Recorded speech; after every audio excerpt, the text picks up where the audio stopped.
6. 정보통신 실무 챕터 1 교환 시스템 기본 설계 합격을 다지는 예상 문제 풀이를 시작하겠습니다. 첫 번째 문제입니다. 정보통신 시스템에서 DT와 DC 간의 국제표준 규격의 특성 조건 4가지를 쓰라고 했습니다. 4가지입니다. 정보통신 시스템을 보게 되면 이렇게 전체적인 구성이 되겠습니다. 그래서 DTE와 이렇게 DCE 그리고 통신 회선이 구성이 되고 거기에 다시 DCE와 통신 제어를 위한 CCU 그리고 중앙 호스트 컴퓨터로 이제 구분이 됩니다. 그래서 컴퓨터는 데이터 처리계로 표현을 하고 DT부터 CCU까지는 데이터 전송계로 명명을 하고 있습니다. 그래서 이 DT와 DC 간의 이 사이에 국제 표준 규격에 대한 내용이죠. 그래서 DCT와 DC를 접속할 때 고려해야 할 특성 4가지입니다. 그래서 먼저 기계적 특성은 그 접속 핀의 크기, 개수, 핀 사이의 간격 등을 관한 물리적 특성을 나타냅니다. 그래서 오른쪽 그림에서 보면 이 DT와 이런 그 DC가 있는데 DC는 일반적으로 이제 모뎀이고 DT는 이런 컴퓨터 시스템이 될 겁니다. 단말입니다. 처리계가 없는 그런 단말. 그래서 이 둘 간의 이 연결하는 인터페이스 케이블을 이렇게 규정을 하고 있죠. 그래서 DCE에 대한 케이블 규정, 그 다음에 DTE에 대한 이 커넥터, 그리고 뭐 핀의 개수, 간격, 뭐 이런 것들이 규정이 되어 있습니다. 그리고 전기적 특성입니다. DT와 DC 사이에 커넥터에 흐르는 신호 전압의 레벨, 이러한 신호 전압의 레벨, 그리고 전압 변동, 잡음 정도에 관한 특성을 규정한 것이고, 그 다음에 기능적 특성 같은 경우는 각 핀마다 설정할 기능에 대한 특성, 이런 특성들이 있습니다. 그리고 절차적인 특성은 데이터 송수신에 대한 순서, 콜 연결 순서 등 신호의 전송 절차, 이렇게 DT와 DC, 여기서는 뭐 전체 구간을 나타낸 거지만 이렇게 DT와 DC 간에 이렇게 정보를 주고받고 하는 이런 설정들과 이런 부분들을 규정한 것이 절차적 특성입니다. 그래서 기계적, 정기적, 기능적, 절차적 특성 이렇게 정기적, 기계적, 기능적, 절차적 특성 4가지에 대해서 작성하시면 되겠습니다. 답을 작성하실 때는 간단한 설명을 추가로 작성해 주셔도 좋겠습니다. 다음은 통신 회선의 접속 방식 4가지를 쓰고 설명하라는 문제입니다. 통신 회선의 접속 방식입니다. 그래서 통신 회선의 접속 방식을 보면 첫 번째로 그 점대점 회선 방식이 있습니다. 컴퓨터와 단말기를 전용 회선으로 직접 연결합니다. 이렇게 직접. 그래서 1대1로 연결하기 때문에 언제든 데이터를 전송할 수 있습니다. 그래서 응답 속도가 빠르고 고속 통신에 활용하게 됩니다. 두 번째로는 다지점 회선 방식입니다. 그러니까 다지점에서 알 수 있듯이 컴퓨터에 연결된 게 단말이 여러 개입니다. 다지점입니다. 그래서 회선 하나에 여러 단말을 연결합니다. 그래서 이 그 컴퓨터가 이 동시에 이 그 단말들이 정보를 전송하면 여기서 이제 그 충돌이 발생할 수 있기 때문에 컴퓨터가 단말하게 보낼 정보가 있냐 뭐 묻고 선택해서 네가 보내라 이렇게 하는 그러니까 폴링과 셀렉팅 과정이 필요한 그런 방식입니다. 집선 회선 방식입니다. 다음은 일정 지역 내의 다수 단말을 집선하여 컴퓨터와 연결하는 방식입니다. 단말기 회선 사용률이 낮을 때 적합합니다. 여러 개의 단말을 집선해서 컴퓨터 연결하는데 이 이쪽 입구 쪽 회선보다 출구속 회선의 어떤 그 용량이 더 커야 되는 예, 그런 부분이 있고 네 번째는 회선 다중 방식입니다. 다수 단말기를 다중화 장치를 통해서 연결해서 컴퓨터와 통신하는 어, 그런 방식입니다. 요 그 둘 간에 조금 비슷할 수 있지만 요 회선수라든가 이런 부분에서 차이점을 확인해 두시면 좋겠습니다. 따라서 1번 점대전 회선 방식은 전용 회선으로 직접 연결 중요한 단어입니다. 그래서 응답 속도가 빨라 고속 처리가 가능하다. 이런 부분도 중요하고요. 다지점 회선 방식은 전용 회선 한 개에 단말기를 여러 개 연결하는 방식. 중요한 단어이고요. 한 시점에서 하나만 컴퓨터 통신이 가능한 방식이다. 그다음에 집선 회선 방식은 집선 장치를 설치하고 집선 장치에서 조속의 데이터를 모아 컴퓨터로 고속으로 전송하는 장점이 있는 장비다. 그다음에 회선 다중 방식은 다중화 장치를 연결하고 다중화 장치와 컴퓨터의 대용량 회선으로 연결하는 방식이다. 이렇게 작성해 주시면 되겠습니다. 통신 시스템의 전송로의 구분을 통한 통신망 구성 방식 세 가지를 설명하라고 있습니다. 그래서 어떤 전송로, 유선이냐, 무선이냐, 뭐 이런 것들이 되겠죠. 그래서 통신망 구성 방식 세 가지 보겠습니다. 최근에 그 출제 경량이 그 NCS 기반으로 출제됨에 따라서 교환 시스템 기본 설계에 유무선 광 설비 구성하기라는 이 세세 항목이 들어가 있습니다. 그래서 앞서 우리가 정보통신 시스템 구성에서 본 것과 같이 DT, DC 그리고 통신회선을 연결해서 DC, CU 컴퓨터로 연결되는 이러한 구성과 함께 이 가입자 단말을 최근에 이제 많이 구성하는 방식이죠.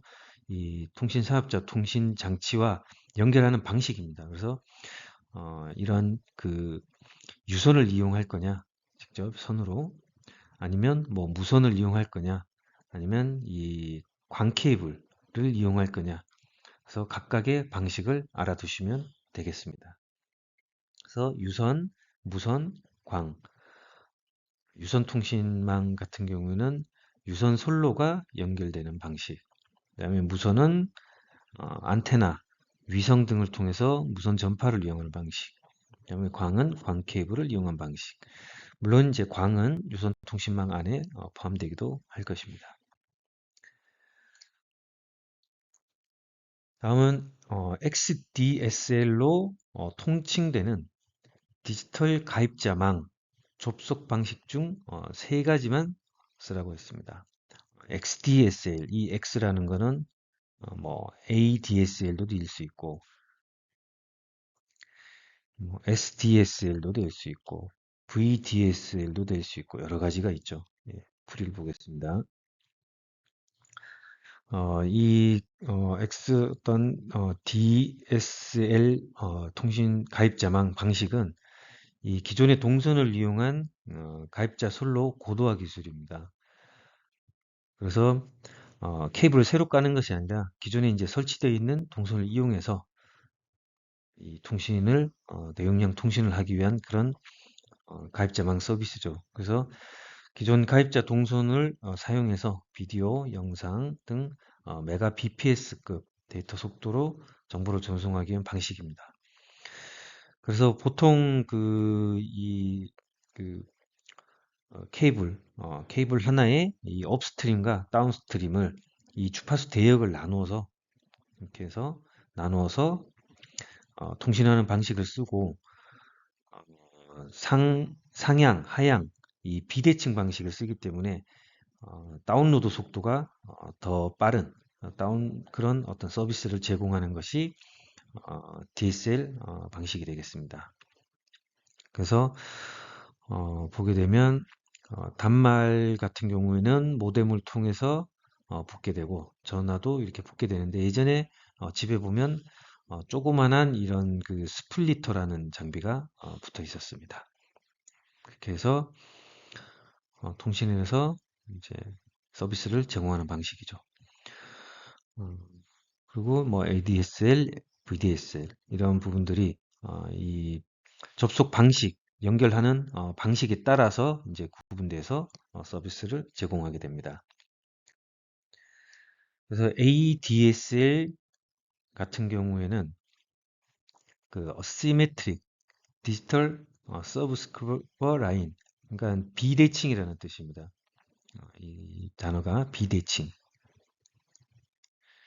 그래서 어, 그 어떤 거리에 따라서 이 제공하는 속도도 다릅니다. 그래서 3.6km, 3.6km 정도의 이 거리에서는 8메가의 다운로드 속도가 제공되는 반면 5.4km 거리에서는 1.5메가 다운로드의 속도가 제공됩니다. 그래서 그 이 거리에 따라서 상향 속도가 일단 다르게 제공되는 부분이 이제 ADSL입니다.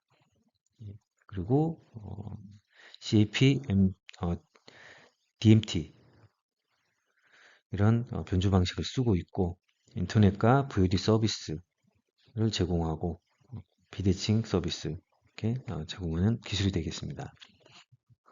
VDSL 같은 경우에는 이렇게 짧은 거리에서 52메가, 뭐 13메가 이렇게 대용량 고속 서비스를 제공하기 위한 그런 기술이 되겠습니다. 근거리에서 고속 멀티미디어 서비스를 제공합니다. HDSL 같은 경우에는 5.4km 거리에서 1.5, 2메가 bps 속도를 제공하고 특히 그 2B1Q 이런 변조 방식을 사용하게 됩니다. 그리고 SDSL 같은 경우에는 6.9km에서 784kbps의 속도를 제공하는 마찬가지로 2B1Q 변조 방식을 사용합니다. 그래서 양방향 장거리 대칭 서비스가 가능한 그러한 기술이 되겠습니다. 그래서 각각의 특징을 한번 확인하시면 되겠습니다. 그래서 디지털 가입자망 XDSL로 통신되는 세 가지를 쓰라고 있기 때문에 ADSL, SDSL, HDSL 이렇게 작성해 주시면 되겠습니다. 다음 문제입니다. HDSL과 SDSL의 대칭 전송 시 솔로 부호할 경우 무슨 전송법은 2비트를 4단계 진폭 변조한다. 2비트 4단계 진폭 변조한다. 이 전송법은 무엇인가? 2비트 4단계 진폭 변조라고 했습니다. 그래서 2비트 4단계 진폭 변조라는 것에서 이제 우리가 알 수 있듯이 2B, 1Q, 2 바이너리, 1 쿼터너리 이렇게 되겠죠. 그래서 이진 데이터라는 건 이제 00, 01, 11, 뭐 10 이렇게 표현되는 게 이진 데이터이고 이것을 한 개의 사진 심볼로 변환한다. 그런 뜻이 되겠습니다. 그래서 첫 번째 비트가 1이면 프로스 쪽으로, 그래서 이렇게 좌표가 있으면 첫 번째 비트가 1이면 프로스 쪽으로, 그 다음에 0이면 마이너스 쪽으로 이렇게 온다는 것이죠. 그리고 어떤 비트가 두 개 있으면 요걸 두 개를 잘라서 요거는 극성, 요거는 어떤 수치, 그렇게 될 것입니다. 그래서 두 번째 비트는 진폭이 1이면 1, 진폭이 1이면 여기 1, 그 다음에 0이면 0, 뭐 이런 식으로 표현을 하겠다는 거죠. 그래서 보게 되면 요러 여기 먼저 보겠습니다. 0, 1, 0, 1이 돼 있으니까 0이면 첫 번째 비트가 0이면 플러스, 여기서는 이제 반대지만 뭐 두 개는 반대로도 가능하죠. 그래서 0이면 플러스 여기 플러스, 그 다음에 1이면 1, 그 다음에 두 번째가 또 0이기 때문에 플러스 쪽, 그 다음에 0이면 진폭이 그 위쪽 진폭이기 때문에 이렇게 올라가. 이렇게 해서 이렇게 구성이 됩니다. 그래서 요 표에서 간단히 보면 앞이 0일 때는 플러스, 0이면 1, 0일 때 플러스, 1일 때는 3. 이런 식으로 이제 대응이 되는 거겠죠. 그래서 어, 이런 그 네 개의 심볼, 네 개의 심볼로 구성하여 이 전송하는 한 번에 전송하는 그런 변조 방식이 되겠습니다. 그래서 원 심볼이 2비트로 표시됩니다. 이렇게 하나의 심볼이 두 개 비트로 하나의 심볼이 표시되기 때문에 대역폭이 2분의 1로 줄어들게 되겠죠. 그리고 직류 성분을 포함한다. 그래서 직류 성분이 왜 포함되나 하면 예를 들어서 이러한 똑같은 것만 계속 나오게 되면 이렇게 계속하게 되면 직류 성분이 생겨버리죠. 예, 그런 단점이 있다. 이렇게 이해해 두시면 되겠습니다. 그래서 정답은 2B1Q, 2 바이너리, 1 커터너리 이렇게 작성해 주시면 되겠습니다. 다음은 정보통신과 관련된 용어의 원어를 풀어 쓰시오. 6가지 원어, DSU는 디지털 서비스 유닛, 뭐 요거는 어떤 장치가 되는 것이죠. 그 다음에 ADSL, 뭐 MPG, TCP/IP, 그다음에 IETF, 요거는 그 국제 표준화 기구, 협회가 되고 여기는 이제 프로토콜, 요는 가입자망 그런 기술들입니다. 이 영분 스펠링들은 암기해 두시기 바라겠습니다. 이렇게 작성을 해주시면 되겠습니다.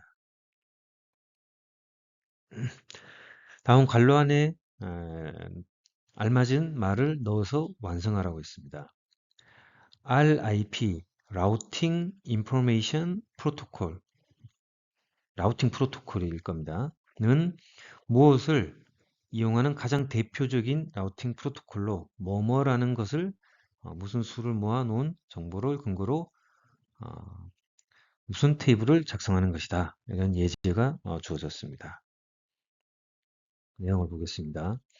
일단 라우팅 프로토콜 중에는 그 내부 라우팅이 있고 외부 라우팅이 있습니다. 그래서 내부 라우팅은 디스턴스 벡터, 거리 벡터 방식이 있고 링크 스테이트, 하이브리드 이런 방식이 있죠. 그다음에 외부는 BGP, 이런 방식들이 있습니다. 그래서 우리가 많이 사용되고 있는 방식 중에 문제로 출제가 많이 되는 것 중에 뭐 RIP, 그다음에 OSPF 이런 방식들이 많이 출제가 되고 있습니다. 그래서 RIP와 OSPF, BGP, 보드 게이트웨이 프로토콜, 그러니까 이게 그 내부와 외부의 어떤 경계를 제공해주는 그런 거죠. 그래서 특징들은 한 번씩 확인해 두시기 바라겠습니다. 그래서 송신자가 수신자까지 보낼 때 홉이 뭐 이 중간에 있는 라우터의 개수, 그래서 홉이 2번이냐, 이렇게 원홉, 투홉, 쓰리홉, 3번을 해서 갈 거냐, 이런 게 디스턴스 벡터 방식이 되겠습니다. 그래서 이 디스턴스 벡터 거리 방식 그리고 홉 카운트 이렇게 갈 때마다 홉이 하나씩 늘어납니다. 그래서 홉 카운트 그 다음에 요 하나를 홉이라고 하죠. 홉. 그 다음에 이렇게 찾아가는 이 라우터마다 이 그 어떤 그 가장 어떤 그 설정 값을 규정하는 테이블들이 있고 이 테이블들 값을 이용해서 스스로 찾아가는 것을 이제 라우팅 프로토콜이다 이렇게 표현을 하고 있습니다. 특징들 한 번씩 읽어보시면 되겠습니다. 그래서 RIP는 거리 벡터, 디스턴스 벡터, 거리 벡터를 이용하는 가장 대표적인 라우팅 프로토콜로 뭐뭐라는 것은 뭐뭐의 수를 모아놓은 정보를 근거로 그래서 홉수가 되겠죠. 홉수를 모아놓은 근거. 그래서 홉 카운트 이 모아놓은 거를 이렇게 옮길 때마다 이 카운트라고 합니다. 그래서 홉 카운트 라는 것은 홉스로 모으는 정보를 근거로 라우팅 테이블을 작성하는 것이다. 이렇게 에, 작성을 해 주시면 되겠습니다. 네, 이 RIP 문제는 계속적으로 등장하고 점수도 아주 높게 평가되는 경우가 많습니다. 그래서 자주 등장하는 문제이기 때문에 이 RIP에 대해서는 명확히 키워드 중심으로 암기를 해 두시면 되겠습니다. 그래서 거리 벡터 기반으로 어, 홉이란 홉수를 의미한다. 그리고 라이팅 테이블 기반으로 최적 경로를 설정한다. 라고 이제 작성을 해 주시면 되겠습니다. 공통성 신호망에서 신호선 간의 신호 정보 전달을 중개해주는 패킷 교환을 통해 입력된 신호 메시지를 판별하여 각 목적별로 라우팅을 한다고 이 중간에 위치하겠죠. 중간에 분배 기능을 수행하는 곳이라고 한지 쓰라고 했습니다. 풀어보겠습니다. 이 공노망의 전체적인 구성이 되겠습니다. 그래서 이 서비스를 제공하는 딴 앞쪽에 있는 이런 그 장비는 서비스 컨트롤 포인트라고 합니다. 서비스 컨트롤 포인트 SCP. 그 다음에 이 그 사용자 앞단에서 이 서비스를 제공하는 것을 서비스 스위칭 포인트라고 하고 있고요. 그렇기 때문에 이 시그널링 트랜스퍼 포인트는 이렇게 이렇게 망 중간에 위치하면서 라우팅 신호를 중개하는 등의 역할을 수행하게 됩니다. 나머지도 참고로 확인해 주시면 되겠습니다. 따라서 라우팅 및 분배 기능을 수행하는 것은 시그널링 트랜스퍼 포인트 신호 중개 교환기라고 해서 이 라우팅 신호를 중개하는 그런 장비가 되겠습니다. 다음 특징을 갖는 패킷 교환 방식을 쓰라고 했습니다. 패킷 교환 방식은 뭐 가상화 방식도 있고 뭐 있겠죠. 그래서 보시면 되겠습니다. 그래서 통신 당사자가 물리적, 논리적 전송로를 설정하지 않으므로 호호 설정 지연이 없다. 패킷마다 독립적인 라우팅을 행함으로 패킷 순서가 어긋날 수 있다. 데이터그램 방식을 얘기하는 것 같죠. 그 다음에 교환 노드에 고장이 발생되면 대체 경로를 이용하여 전송이 가능하다. 그래서 이렇게 뭐 이쪽이 고장 나면 뭐 이쪽으로도 갈 수 있다. 뭐 이런 얘기를 하는 거죠. 예, 그래서 보겠습니다. 이 통신 방식에 일단 회선 구성 방식이 회선 교환 방식, 메시지 교환, 패킷 교환 중에 데이터그램, 패킷 교환 중에 가상 회선 방식 이렇게 이제 구분이 됩니다. 그래서 회선 교환 방식은 전용 전송로로 이제 구성이 되죠.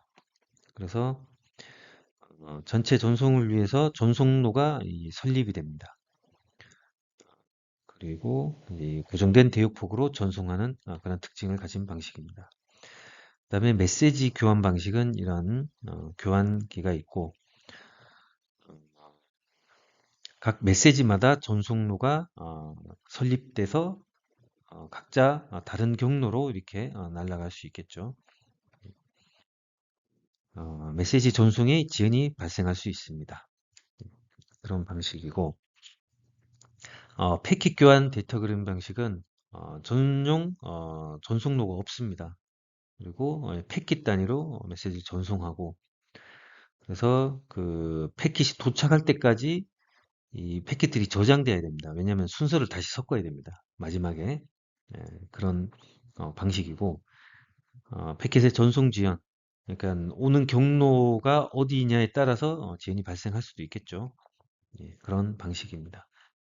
그다음에 가상회선 방식은 어, 그 전용 전송로가 없습니다. 그리고 패킷 전송이라는 건 같고 이 전송할 때마다 이 그 전체 이 전송을 위해서 경로가 설립돼서 그쪽으로 쭈르륵 보내고 이제 전송로를 닫는 그런 형태로 전송합니다. 그렇기 때문에 이 패킷을 저장할 필요가 없겠죠. 그러니까 순서대로 날아갈 거기 때문에. 그래서 이 재배치, 순서 재정렬이 필요 없는 그런 방식입니다. 이 두 가지 방식 비교해서 잘 보시기 바랍니다. 그래서 패킷의 순서가 어긋날 수 있다. 그 다음에 대체 경로를 이용하여 전송이 가능하다. 라는 것을 보게 되면 데이터그램 교환 방식을 작성하시면 되겠습니다. 다음 문제입니다. PDH와 SDH의 특징을 비교한 표이다. 다음 표의 빈칸을 채우시오. PDH와 SDH 방식에 대한 표를 이렇게 제시했고 이렇게 세 포인트의 정답을 작성해야 합니다. 풀이를 보겠습니다. 어, 대위는 하이어라키라는 거죠. 지위나 계층 등을 등급을 의미하고 통신에서 사용되는 서로 다른 무수히 많은 신호를 함께 결합시켜 보내기 위한 다중화를 할 때 체계적이고 효율적으로 분류하고 사용하기 위해 계층을 나눈 것입니다. 그래서 PDH, 프레시오 크로노스 디지털 하이어라키. 요게 이제 계위, 계층을 말하는 거고, 요건 디지털 통신. 그 다음에 그 비동기 방식이다 또는 유사동기다 이렇게 말을 하기도 합니다. 그래서 비동기 방식이다. 그래서 북미 방식과 유럽 방식으로 구분이 됩니다. 대부분 이렇게 북미와 유럽은 별도로 이 방식을 사용하게 됩니다. 그래서 북미 방식은 뭐 T1, T2, T3 이런 속도를 제공하고 유럽 방식은 E1, E2, E3 이런 속도를 서로 제공하게 됩니다. 그래서 이 그 PDH 방식, 비동기 방식은 이렇게 this1, 제로, this1, this2, T1, T2, T3 이렇게 단계적으로 순서대로 이 시스템을 설치해서 다중화하는 방식을 사용하고 있습니다. 그래서 반드시 이 순서를 지켜야 합니다. 그리고 동기식 SDH, Synchronous Digital Hierarchy. 이 Synchronous가 동기식이라는 뜻이죠. 그래서 동기식에서는 보게 되면 뭐 STS1, STS3 이 광 캐리어로 사용하게 되면 뭐 OC1, 뭐 OC3 이런 식으로 명명을 하고 속도가 계속적으로 증가하는 이런 구조를 가집니다. 그래서 이 그 전송할 때 이것을 이 컨테이너라고 이제 표현을 하는데 90옥텟, 90바이트로 크기로 매수간마다 전송을 하게 됩니다. 그리고 연결은 이 그 원 장비와 뭐 3 속도 이런 것들이 각각 따로 다 붙을 수가 있습니다.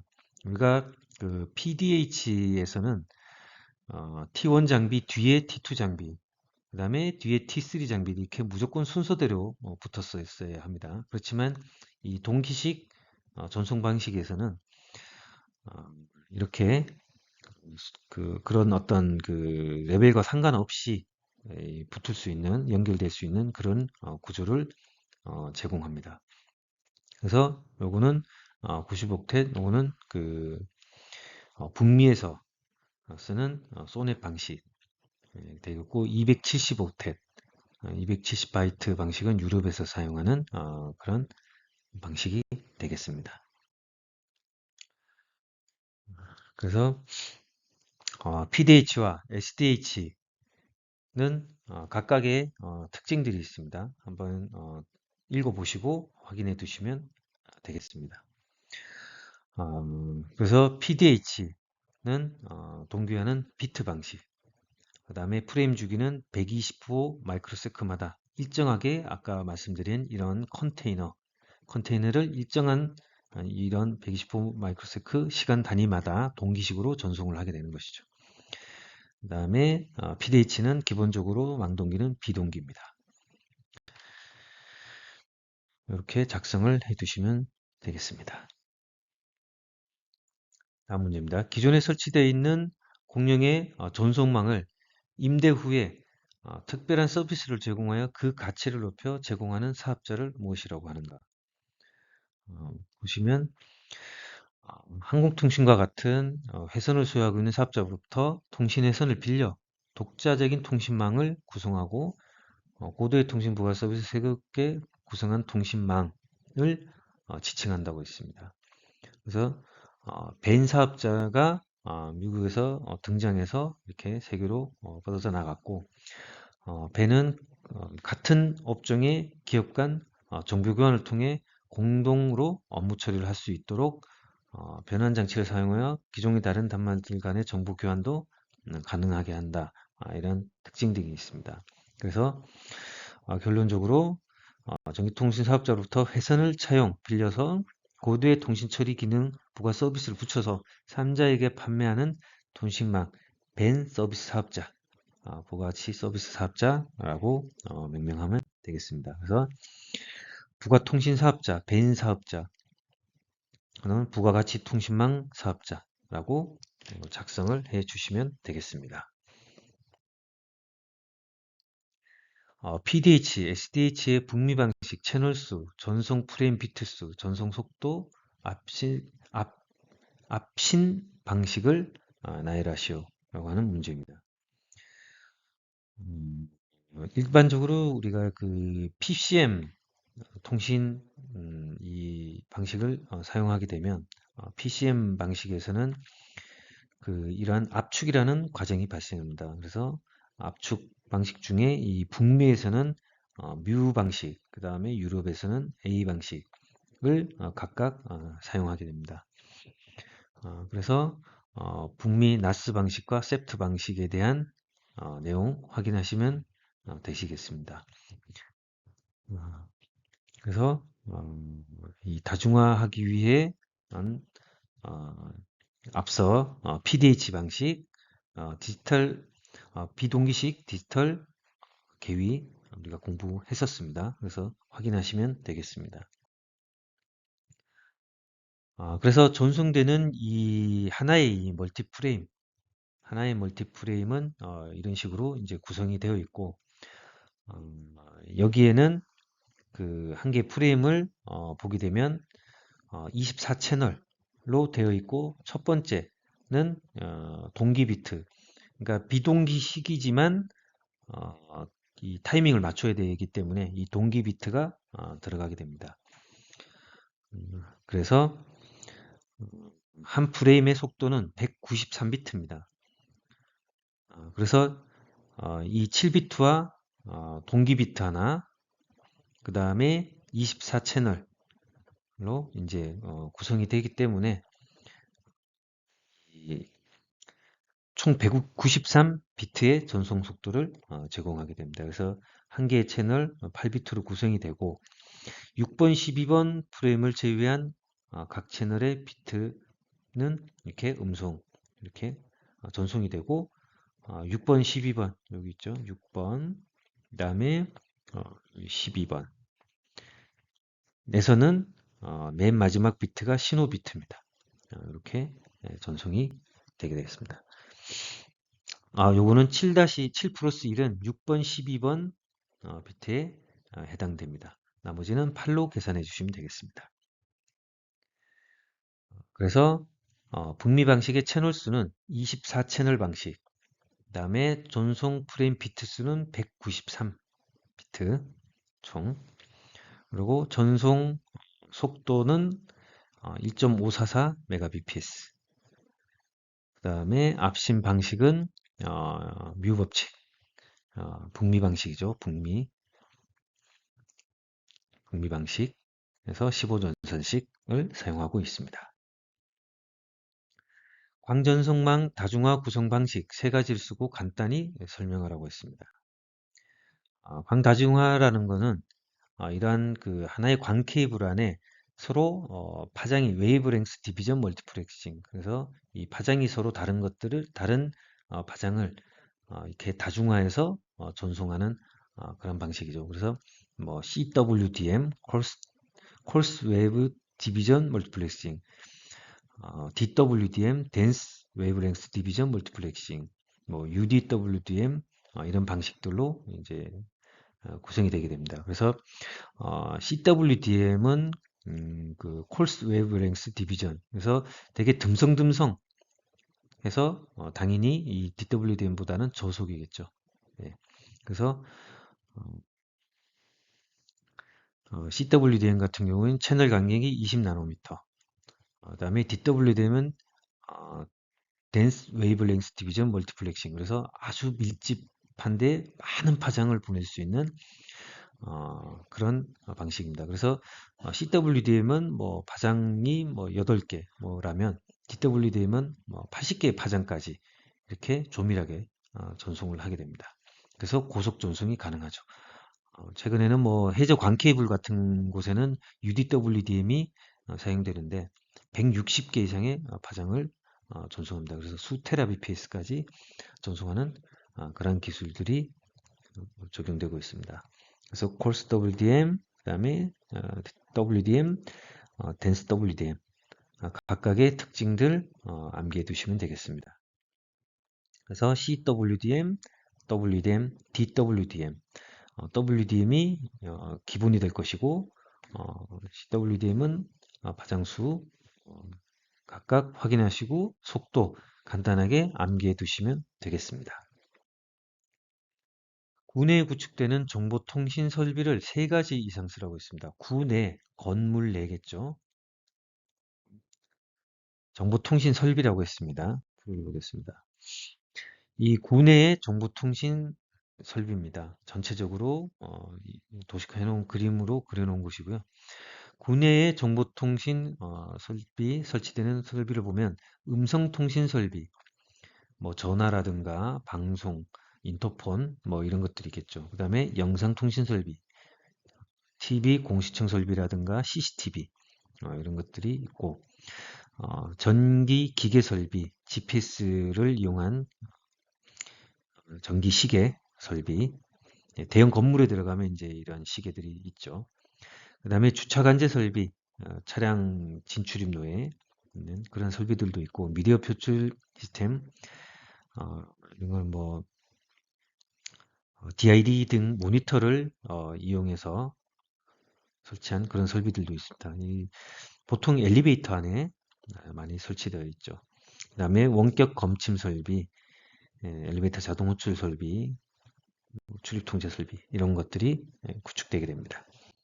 그래서 세 가지 이상을 쓰라고 했기 때문에 뭐 음성, 영상, 미디어 이렇게 좀 구분을 해서 뭐 이렇게 작성을 하시면 되겠습니다. 국내 통신 선로 설비의 종류 두 가지를 쓰라고 했습니다. 국내 통신 선로 설비는 접지 설비도 있고 배관 배선 설비도 있습니다. 그리고 국내 통신 선로 설비 구성을 보게 되면 MDF의 관리동에 있는 MDF를 분기점으로 해서 군의 간선계, 건물 간선계, 수평 배선계 이렇게 이제 구분이 되게 됩니다. 그래서 접지 설비, 군의 통신 설비, 선로 설비 및 통신 공송구 등에 대한 기술 기준에 보게 되면 이렇게 기준이 적용되어 있습니다. 한 번씩 찾아서 확인해 보시면 되겠습니다. 따라서 군의 통신 선로 설비의 종류 두 가지를 쓰라고 했기 때문에 접지 설비와 배관 배선 설비 이렇게 구분해서 작성하시면 되고 아니면 군의 간선계, 건물 간선계, 수평 배선계 이렇게 구분해서 쓰셔도 무방하겠습니다. 네, 이상으로 풀이를 마치겠습니다. 감사합니다.